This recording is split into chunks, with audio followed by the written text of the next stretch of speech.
A warm welcome to the Booms and Bust Show. My name is Jonathan Davis.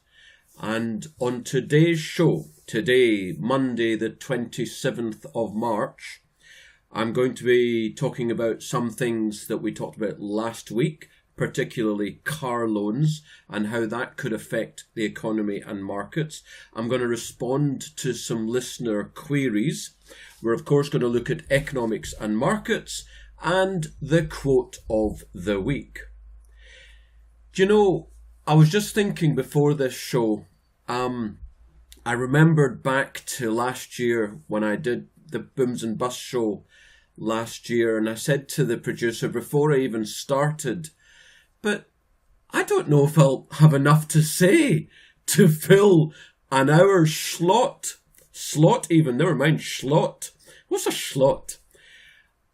And I gave it a go, and it's astonishing. There's so much to talk about. It's almost never ending. And given half a chance, I'd take up 3 or 4 or 5 hours a week of your time. But I'm not going to do that. You'll be delighted to hear.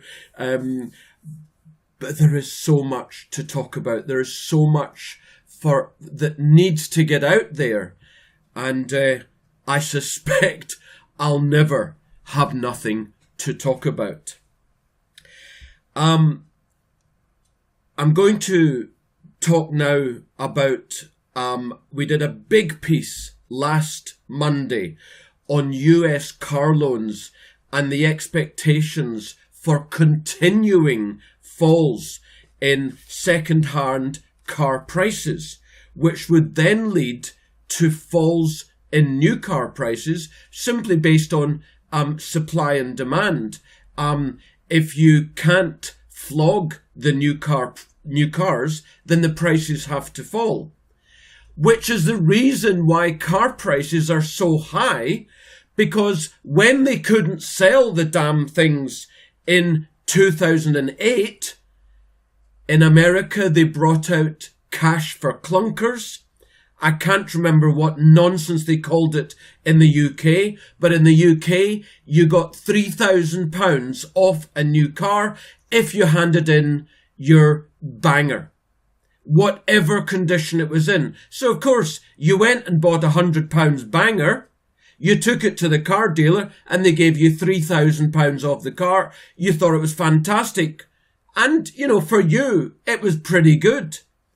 It was even better for the car manufacturers, the biggest cronies outside of Wall Street and the city. Because how did the government finance whatever it was called in Britain, the cash for clunkers? By borrowings, by debt. This is not sustainable. The simple fact is, we make more cars in the world than the world needs. But for easy lending, they wouldn't sell as many cars. Prices would therefore fall until one or more of the manufacturers went out of business and we went back into supply-demand equilibrium.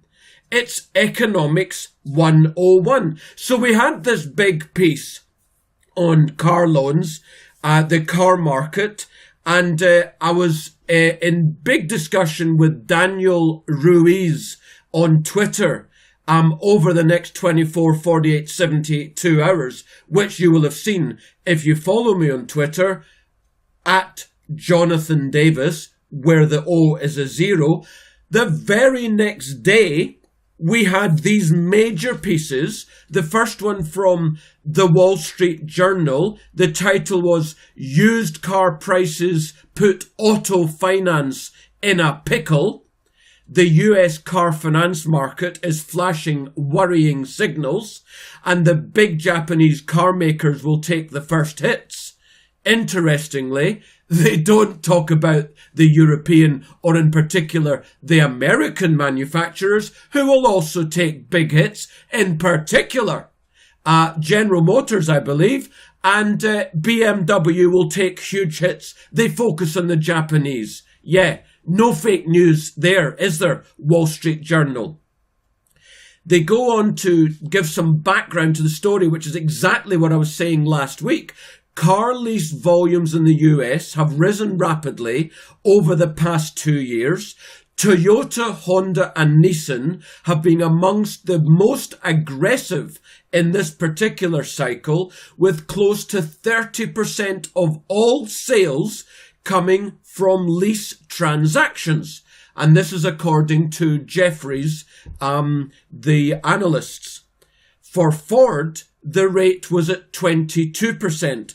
The problem so far isn't with customers defaulting on leases, but the recovery value, which is exactly what Daniel Ruiz was pinpointing, the recovery value the finance companies get when they then sell the vehicles after the lease term of 3, 4, 5 years, has become problematic. Automobile makers financing arms, they make ballpark assumptions on the vehicle's residual values or what the depreciated value will be after the lease is completed. If the cars lose value faster than expected, they have to provision for losses. Now, Nissan has been aggressive in marketing using leases. In other words, they have said, look, after 3, 4, 5 years, the residual value will be this. Therefore, your monthly lease cost will be that. The problem is, some of these manufacturers have been, shall we say, optimistic in how much their pieces of metal will be after the end of the lease, which means they've been undercharging for the leases. The companies confirm the gradual decline in used car prices since the middle of last year, though I would say that's optimistic, as NADA, which is like the Dealers Association, NASDA stats showed used car prices have been peaking since over 2 years ago. Toyota Finance has made big provisions for the losses they will have to take, this is practically a quote, from assuming too high residual values. Those provisions match the scale, listen, those provisions match the scale of allowances Toyota made in the aftermath of the Lehman Brothers crisis. Can you believe it? Nissan is perhaps the most at risk given its even more aggressive marketing using leases. Now, listener, if the car business in America is having difficulties and could well crash, what's that going to do to the general economy? And indeed the same in Europe and in the UK. We also had this from Bloomberg. Ali Financial Inc. profit warning deepens concern over slumping used car prices. It's the latest sign that automakers' heavy discounting and aggressive use of leasing to boost sales has created a supply glut, hurting lenders and rental car companies. Concern is mounting over falling used car values, dragging on lenders, including Ford Motor Company's financial services unit. Surging numbers of vehicles coming off leases is fueling a supply glut, did you see what I did there? And dragging down prices. This is what NADA stands for, the National Automobile Dealers Association. Their user guide index declined 3.8% just in February.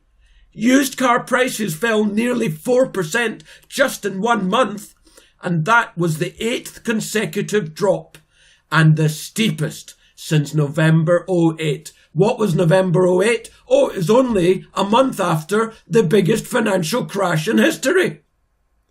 Used car price declines can force automobile lenders to boost provisions in their accounts against future losses. No, really? since the collateral on the loans is becoming less valuable. Falling vehicle values also reduce the amounts finance companies can recover on repossessed cars. The NADA guy said used vehicle prices continue to decline at a bit higher than last year's pace.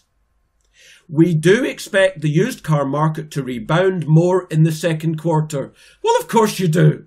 I mean, it's like estate agents, isn't it? Well, you know, house prices are growing negatively right now. But we expect it to do well next quarter. They always say that. The most fascinating issue about this that came out of it for me is that in the monthly conference call of JP Morgan, the biggest bank in the world, Jamie Dimon, the chief executive, even made a comment. He said, quote, "Auto, we think, is going to slow down because people will stress on credit.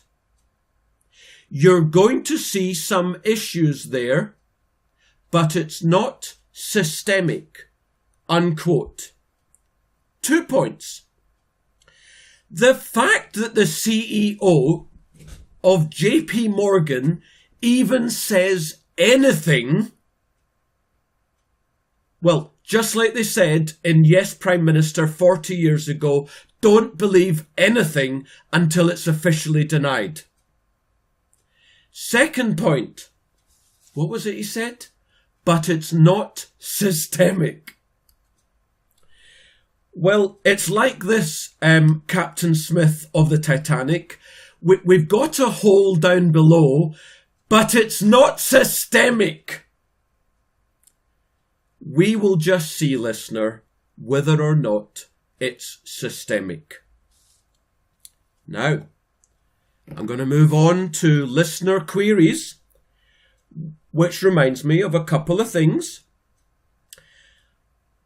You'll know that I use Twitter a lot. For me, apart obviously from the Booms and Bust show, Twitter is the finest news source there is. I well remember live with Vanessa Feltz on BBC London 2-3 years ago. She asked me, "Are you on Twitter?" I said, "Of course." She was taken aback by my response. She said, "Well, why are you on Twitter?" And of course, I had to very quickly think of an answer. And as it happens, it came to me because it was real. It's the best educator there is, and it's the best place to learn that there is. So I can get a message out that I want to. I can also learn vast amounts of whatever it is I want to learn. Twitter is amazing. And I know the city and Wall Street, they're forever laying into it. Why? Because the share price is a joke. I mean, you're talking about, I think I'm right in saying, a $25 billion company compared to Facebook, which is 300 or 400 billion. Twitter's share price is a joke, given the depth of involvement that its users have. And once Twitter works out how to monetize its astonishing goldmine, it's going to be a money-making machine, just like Google, Microsoft, Apple, and Facebook. Anyway, I use Twitter a lot, and as I say, I'm at Jonathan Davis, where the O is a zero. I was leaving a blank there so that you could fill it in. If you want to chat with me on Twitter, don't direct message me unless it's private and it should stay confidential. And you can be assured of my discretion. No, if it's for just general discussion, do it openly. Just, put me in the tweet and I'll read it. I assure you, I read every single tweet that is sent to me. And let's all share in the conversation. And one of the listeners I'm going to talk about here, he emailed me a brilliant email, really appreciate it, Luke Reynolds, which we're going to respond to in a moment. If you want to email me, either I will have a conversation with you on email directly, or if it's appropriate, as indeed Luke suggested, we'll talk about it on the show. And my email is jdavis@jonathandaviswm.com. Right.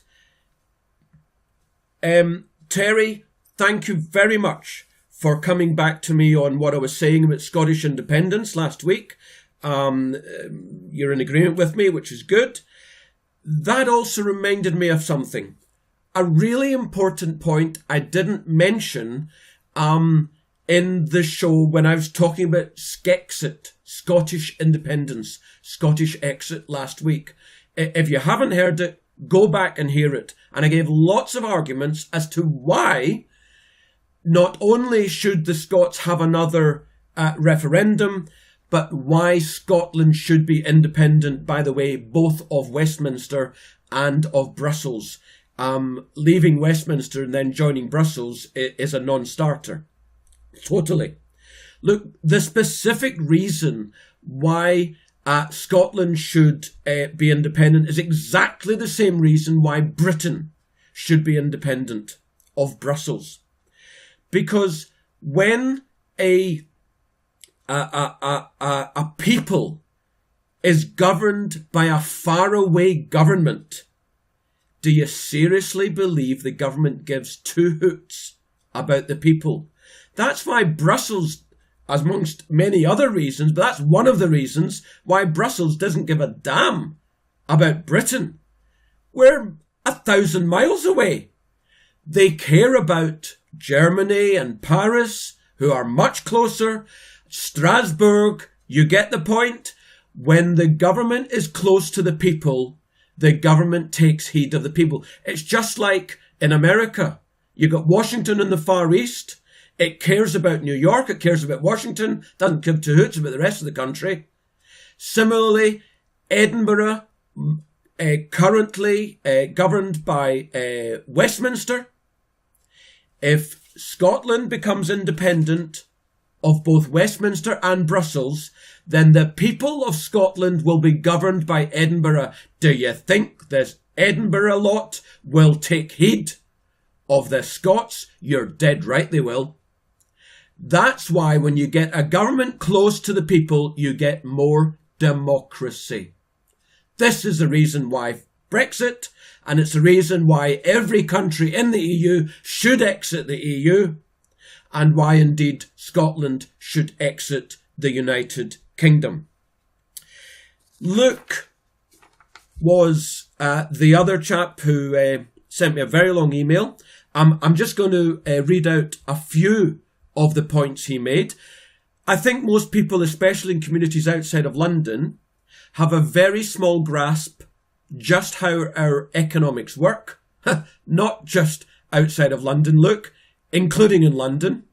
And more importantly, including in London, and that's why they vote socialist all the blooming time. And more importantly, how they can benefit from investing in the local and global markets. He goes on, I understand your position is that the banks should be allowed to fail instead of us all borrowing vast amounts of money. And then we'd get fallout from that, going Japanese, I believe you call it. No, you misunderstood that, Luke. We are turning Japanese now because we didn't let the banks fail. In Japan, from the early 90s onwards, and they've only recently more or less stopped doing so, but in many respects, they're still doing lots of bailouts, but not necessarily the banks. Japan has had no economic growth for over a generation. It's had no inflation for a generation. It's had rising unemployment for a generation because they bailed out the banks. Similarly, we bailed out the banks.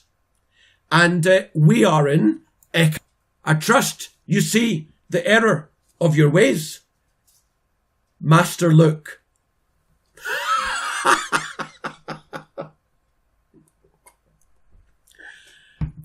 I just thought of that one. Okay. I said I'd come back to bank deposits and securing them. Have you noticed? Isn't it amazing? If you listen to commercial radio, for about, I would guess, the last 3 years or so, there have been regular adverts from the Financial Services Compensation Scheme, which basically says, you know, if anything happens to your bank, the first 75,000 or 150k if you're a couple in a bank account will be guaranteed by the government, the other taxpayers, whatever phrase they're using. I distinctly recall they go on to say, you might never need us, but we're there just in case you do. Now, they didn't have those adverts in 2006 and 2007, but they have been having them the last few years. In other words, if you're a couple and you've got £900,000 in cash, you are totally, utterly stupid and mad. Commit suicide immediately if you don't have 6 bank accounts, 6 deposit accounts from 6 separate, discrete financial institutions. If you are above the 75 or 150, you're totally stupid because the excess is at risk of simply being confiscated. And the template, listener, was Cyprus 2013. Nobody cared about that because the bulk of the people who lost the money were Russian gangsters. But over the next couple of years,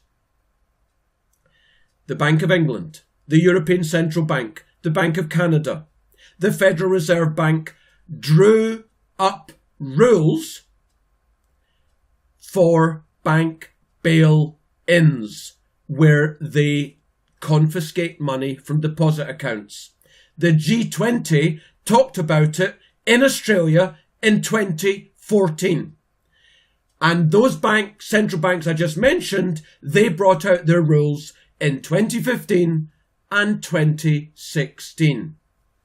You have been warned.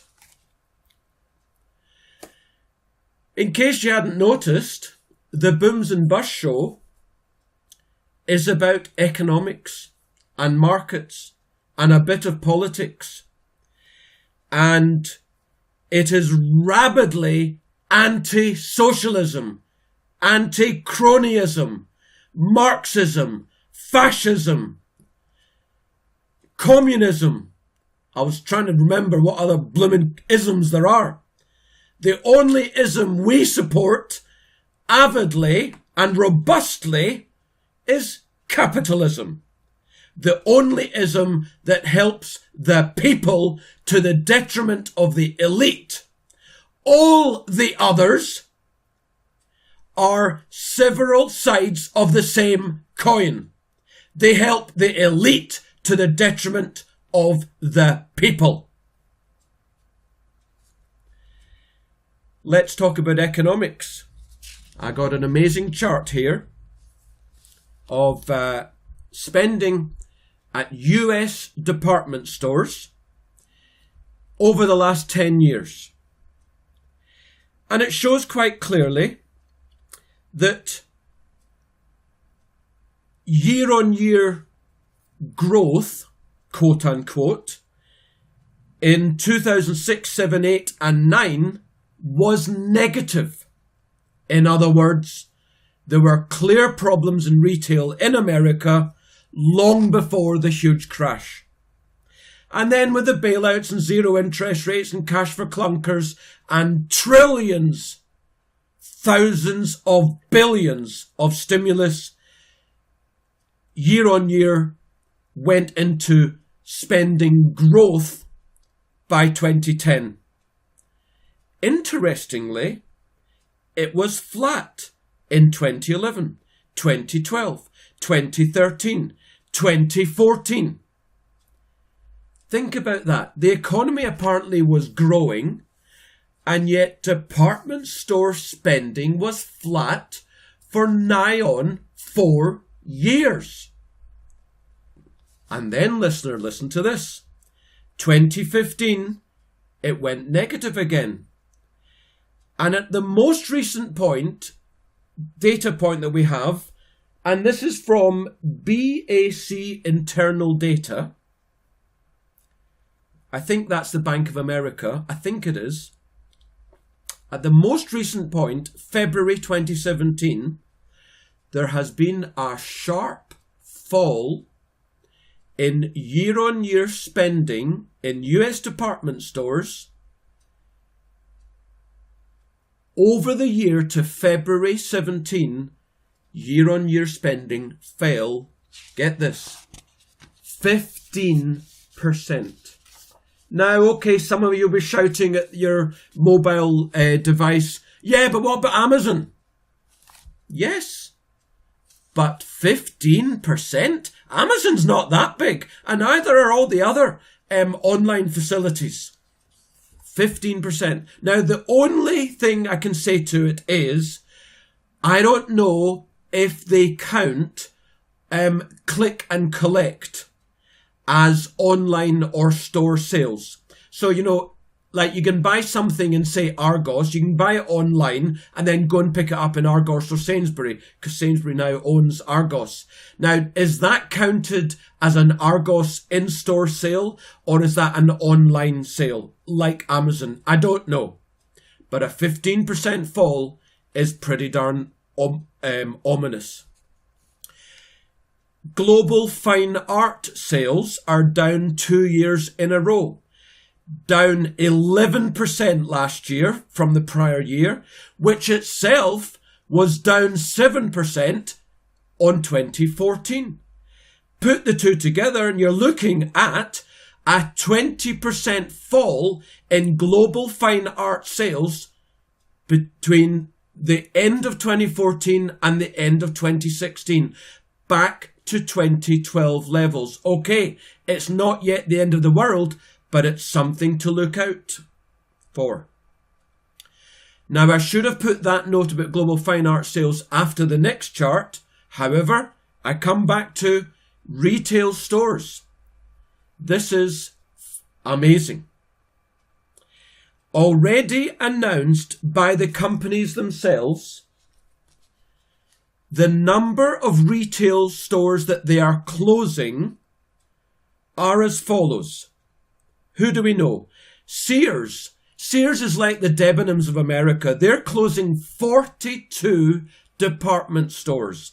Abercrombie and Fitch are closing 60. Macy's, arguably the most famous department store company in America, this year they've announced the closure of 68 stores. Staples, they're in the UK as well, they're closing 70. Kmart, it's a bit like Morrison's. It's a bit like Asda. Kmart are closing 108. JCPenney, 138 stores. Radio Shack, electronics, home electronics, they are closing. Are you listening, listener? Radio Shack have announced they will close 552 stores. Finally, Payless is a shoe discounter. They're all over America. They have announced they are closing 1,000 stores. So is the American economy, the American consumer doing well? I'll tell you what though, my first reaction to that was probably the same as your reaction. Oh dear God, isn't that terrible? But my second reaction was brilliant. This is capitalism at work. It's economic Darwinism. The weak are being hounded out by the strong, such as Amazon. And well, it should be. The question is, as I say, how much of it is because of Amazon and how much of it is because of the economy generally. However, whatever is the issue, the store closure by the dinosaurs is entirely appropriate, and the vast growth of the young upstarts is absolutely fantastic, because this helps the consumer. Do you seriously believe Amazon would be doing well if 300 million Americans weren't shopping at Amazon? And I'll tell you something else. The workers at the shops that are closing, do you not think they're buying on Amazon? You're dead right they are. Rightly so too. And I come back to you, Master Luke.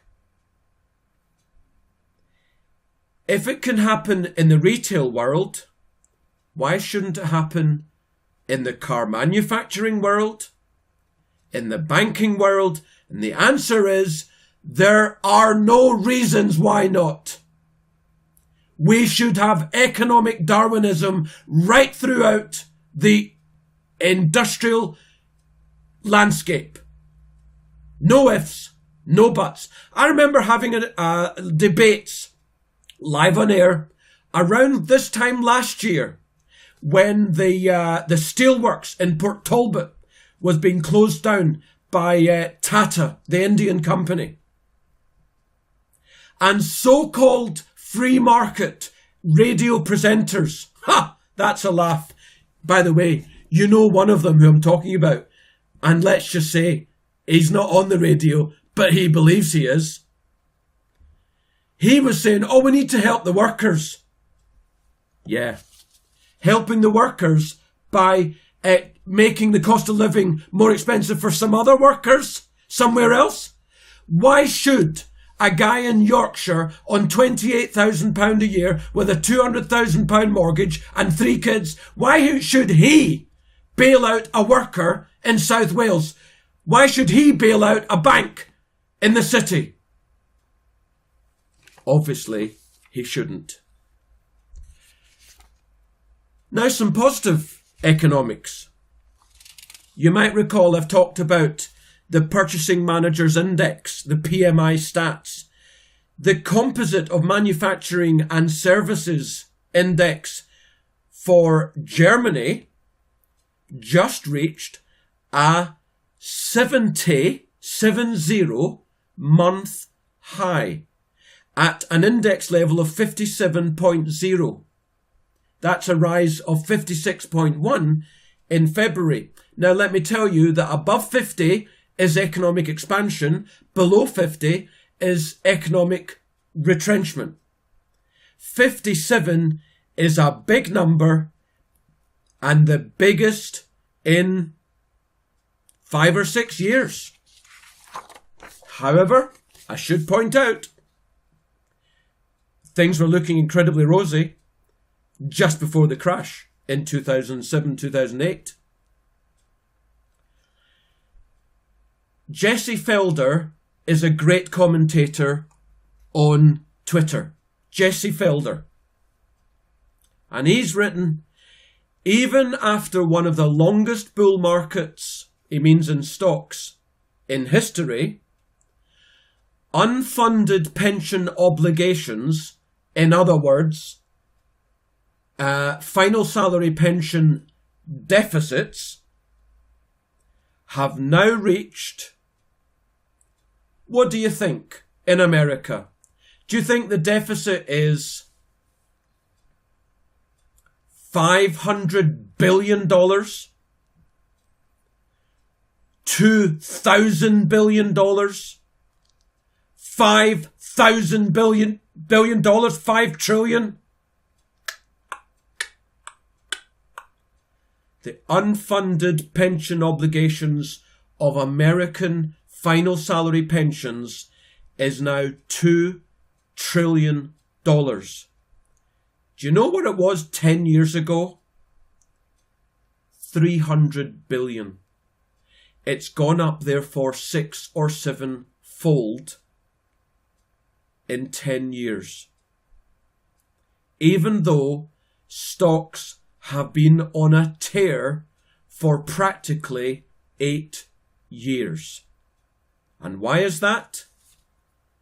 Well, they're getting no money in their cash because the pension liabilities are so huge, because the retirees, through their unions, screwed so much benefit to be paid for them now and in the future, because the unions are so strong, and because the likes of Barack Obama, who used to be the Chicago senator, and Chicago's got the most unfunded liabilities for pensions that there is, they, every time there was a debate, yeah, here you go, take more money, take more money, take more money, take more money.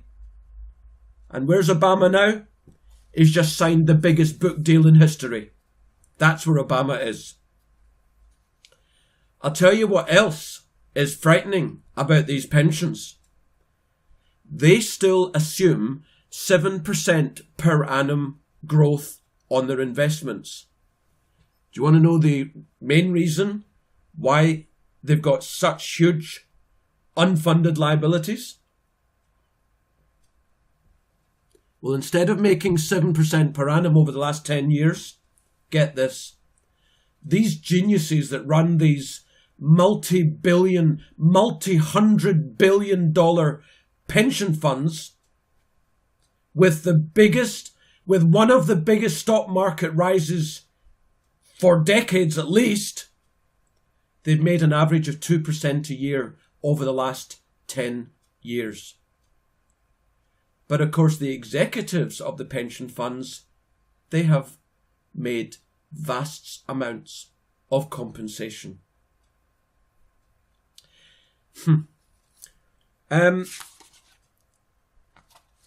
Got a couple of other bits to talk about on economics, and it's to do with debt. The first one. Oh, sorry, and by the way, if you think UK final salary pensions are any better off than American ones, I've got a bridge to sell you. I'm looking at a chart, and to remind you, some of these charts to which I refer, I will tweet when I tweet about the show, so you can see these charts at the same time that you're listening to the show. I'm looking at a chart which starts from the post-war period, and it shows the total amount of credit, or debt as it happens, in America. And as we will talk about in due course, again sometime, when Tricky Dicky Nixon took America off the gold standard, it gave the free-for-all for the central bank and commercial banks just to create money ad infinitum. And sure enough, the chart massively takes off. It goes exponential from the 1970s, and the rate of ascent goes even quicker from the early 1980s, and quicker again from the 2000s. What's fascinating is that by 2006, household debt in America has been flat. Since 2006, there was initially for a few years a slight fall in commercial business debt, although it's risen somewhat in the last few years. In essence, therefore, non-government debt has been slightly up only over the last 10 years, and certainly up far less than we've had in general inflation. You want to know why there's been inflation? Because in the mid-1980s, government debt was $1.5 trillion. By the year 2000, government debt was about $7 trillion. At the end of 2016, government debt is $20 trillion. To pretend that all is well and to keep the plate spinning, or in other words, to keep on buying votes. Finally, the people have woken up and they've elected an outsider. Whether or not he'll actually achieve anything, who knows? But at least he's giving it a go. Come on, Donald. Finally, on economics, I'm looking at a chart which starts from the mid-1960s of income of households in America, and they've put it all into 2012 dollars, so it's all at the same level index-wise. In the last 50 years,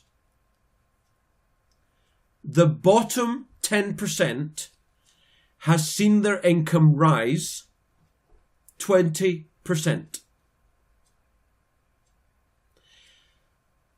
The average person, which is, in other words, the median, the rump, they have seen their income rise by 20%. Now get this. The top 10% has seen its income rise 60%, and the top 5% has seen its income rise 90%. I don't have the statistics for the top 1% or the top 0.1, but I think it's pretty darn obvious that their incomes have risen an absolute multiple, particularly the top 0.1%. No, listener, socialism and cronyism is not good for the average person. It's great for the elite. Now, some of you will be saying, well, hold on a minute. The majority have seen their income rise 20%. That's all right, isn't it? But their cost of living has gone up more. Why? Look at the price of houses. 30 years ago, 40 years ago, you could buy a house for $10,000. Now it's $300,000. A car used to be $3,000. Now it's $30,000. Go to university, it used to be $5,000. It's now $50,000. So no. Capitalism helps the people. Cronyism, socialism help the elite.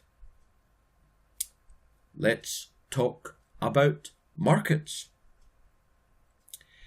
Now, what have I been bullish on? And I'm not talking about the last few weeks that I've been doing the Booms and Busts show. I'm talking about those who also read the Booms and Busts report. And by the way, that's available free to all and sundry. And if you haven't already sent me your email address so that you're on the list to receive the Booms and Busts report, then what are you doing? If you're listening to this show, you should also be reading the Booms and Busts report. Just send me your email address. I guarantee to you, you will never be junk mailed. It's purely and simply to receive that report, which I send out several times a year, free of charge. So what have I been bullish on the last year or so? And longer, indeed. Commodities. In the last several months, I've been bullish on shares. And for last weeks, I've been bullish on government bonds. I've also been bullish on the euro, on the pound to some degree, the Japanese yen, which means I've been bearish by default on the US dollar.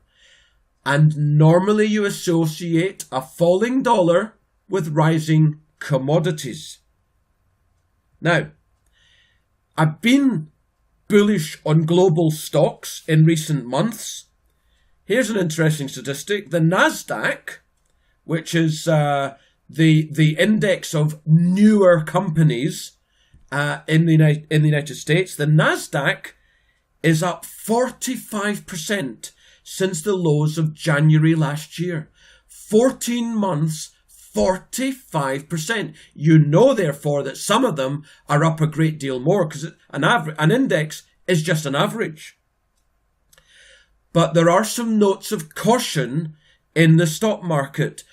A sector of the stock market is the utilities sector, basically like home energy, and grocery retailers, for example. Utilities seem to be bottoming long term against the S&P 500, which is like the FTSE equivalent, the top 500 companies in the US. So if utilities, which have been falling for years, is indeed bottoming and could be rising against the S&P 500, perhaps for years, this is bearish, the stock market, big picture. It doesn't bode well, but it's not something we should be too focused on right now, just something to be aware of.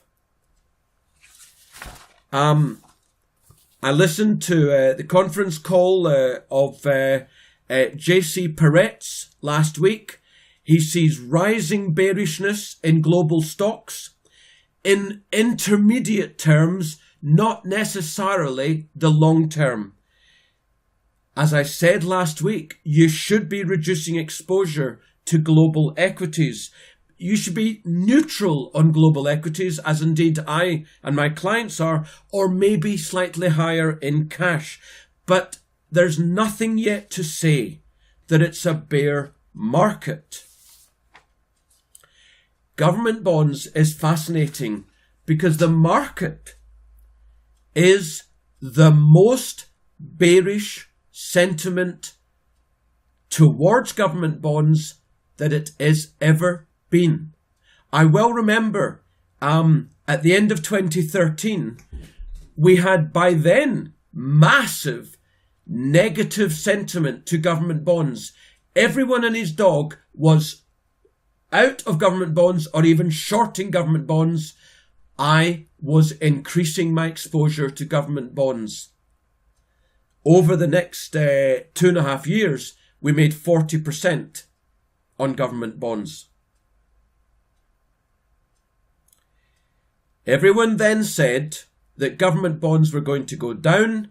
That meant, therefore, that government bond rates or market interest rates were going to rise, and indeed they were going to do so forever. And they're saying it again now.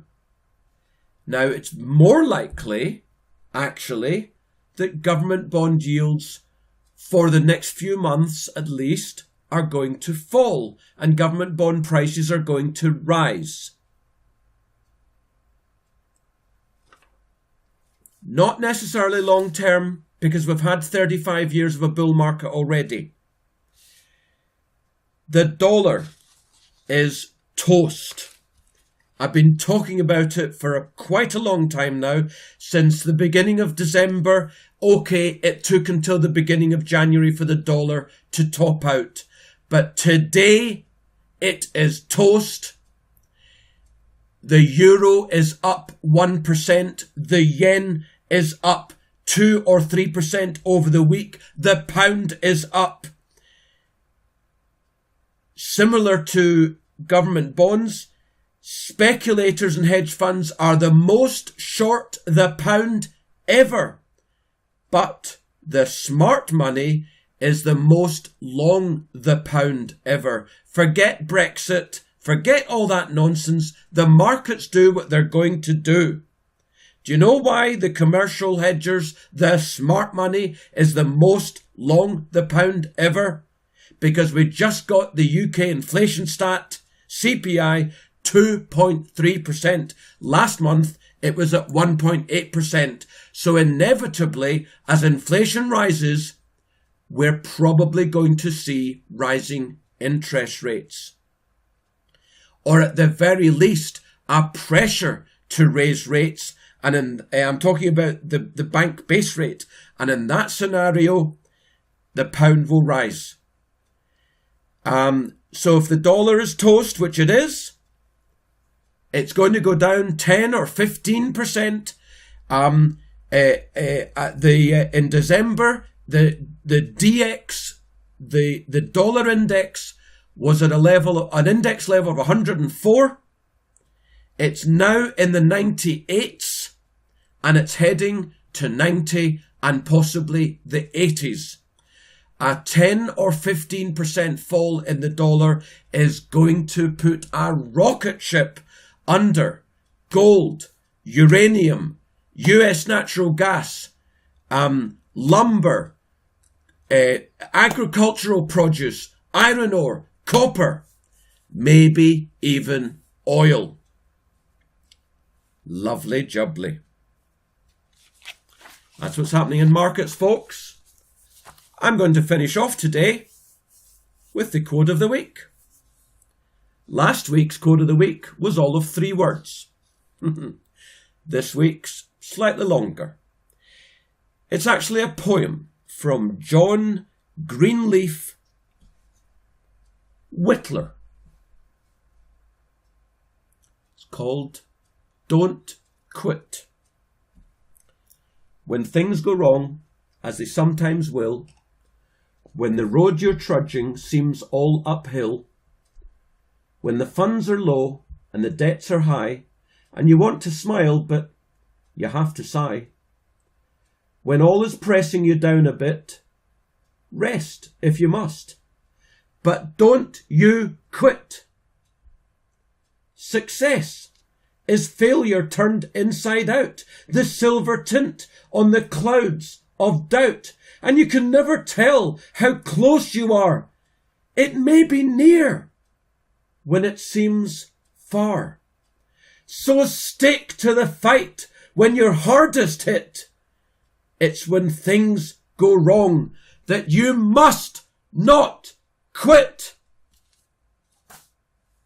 I, however, shall be quitting this show. Listener, tweet me at Jonathan Davis, always a 0. Email me, jdavis@jonathandaviswm.com. Have a chat with me. Get in contact with me. Thank you, and I'll see you again.